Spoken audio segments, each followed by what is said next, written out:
പരിശുദ്ധ പരമാദിവ്യകാരുണ്യത്തിന് എന്നേരവും ആരാധനയും സ്തുതിയും പുകഴ്ചയും ഉണ്ടായിരിക്കട്ടെ.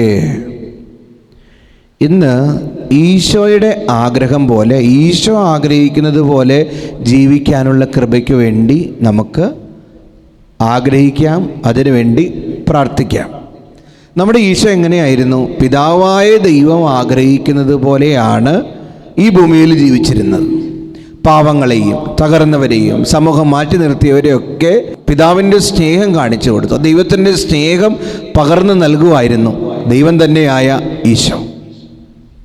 ഇപ്പം നമ്മൾ ഈശോ ആഗ്രഹിക്കുന്നത് പോലെ ജീവിക്കാൻ, ഈശോ ആഗ്രഹിക്കുന്നത് പോലെ നമ്മളെ വേദനിപ്പിക്കുന്നവരെയും നമ്മളെ അകറ്റി നിർത്തിയവരെയും നമ്മളെ തകർത്തവരെയും നമുക്കെതിരെ പരദൂഷണം പടച്ചു വിട്ടവരെയും നമ്മളെ സത്കീർത്തി നശിപ്പിച്ചവരെയും നമ്മളെ ഇന്നലെകളിൽ വല്ലാതെ ഉപദ്രവിച്ചവരെയും ഇന്നുകളിൽ നമ്മളെ തകർക്കാൻ പരിശ്രമിക്കുന്നവരെയൊക്കെ എങ്ങനെ ക്ഷമിക്കാനും എളിമപ്പെടാനും അവരെ ചേർത്ത് പിടിക്കാനും ഒക്കെ വേണ്ടിയിട്ട് നമ്മൾ പ്രത്യേകമായിട്ട് പരിശ്രമിക്കണം. ഒരു റെഡിനെസ് ഉണ്ടാവണം. ഈശോ നമ്മളെല്ലാ കാര്യങ്ങളിലും, നമ്മൾ ഈശോയോട് ചേർന്ന് നിൽക്കുന്ന ഒരാളാണെങ്കിൽ ഈശോ നമ്മളെ ക്വസ്റ്റ്യൻ ചെയ്യും.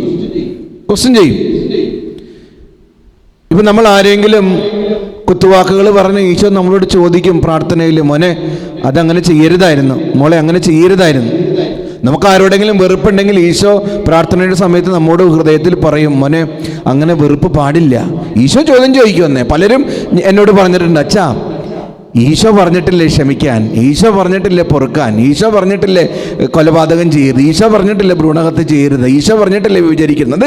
ഈശോ ചോദ്യം ചെയ്യും. കർത്താവിനോട് ചേർന്ന് നിൽക്കുന്ന ഒരു ആത്മാവിനെ ഈശോ ചോദ്യം ചെയ്യും. റെഡിനെസ് ഉണ്ടാവണം. ഈശോ പറയുന്ന ആ കാര്യങ്ങൾ കേൾക്കാനുള്ളൊരു റെഡിനെസ് ഉണ്ടാവും. നമുക്കറിയാമല്ലോ, പിതാവ് ആവശ്യപ്പെട്ടു പിതാവ് പുത്രനെ ഭൂമിയിലേക്ക് അയച്ചു. എന്തിന്? കുരിശിൽ മരിച്ച് ലോകത്തെ വീണ്ടെടുക്കാൻ. പുത്രൻ അത് ചെയ്തു.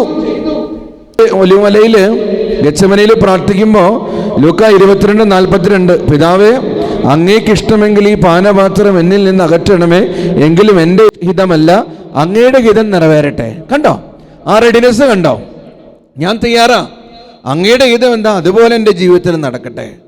അതുപോലെ ഇപ്പോൾ സങ്കടങ്ങളിലൂടെയും സഹനങ്ങളിലൂടെയും കടന്നു പോകുന്നവരോട് കച്ചം പറയാണ്, ഈശോയുടെ ഇഷ്ടം നിറവേറട്ടെ എന്ന് പ്രാർത്ഥിക്കുക. ഇന്ന് മെസ്സേജ് ബോക്സിൽ ടൈപ്പ് ചെയ്യണം, ഈശോയെ അങ്ങയുടെ ഹിതം പോലെ എൻ്റെ ജീവിതത്തിൽ സംഭവിക്കട്ടെ. ദിവ്യകാരുണ്യനാഥൻ നിങ്ങളെ അനുഗ്രഹിക്കട്ടെ.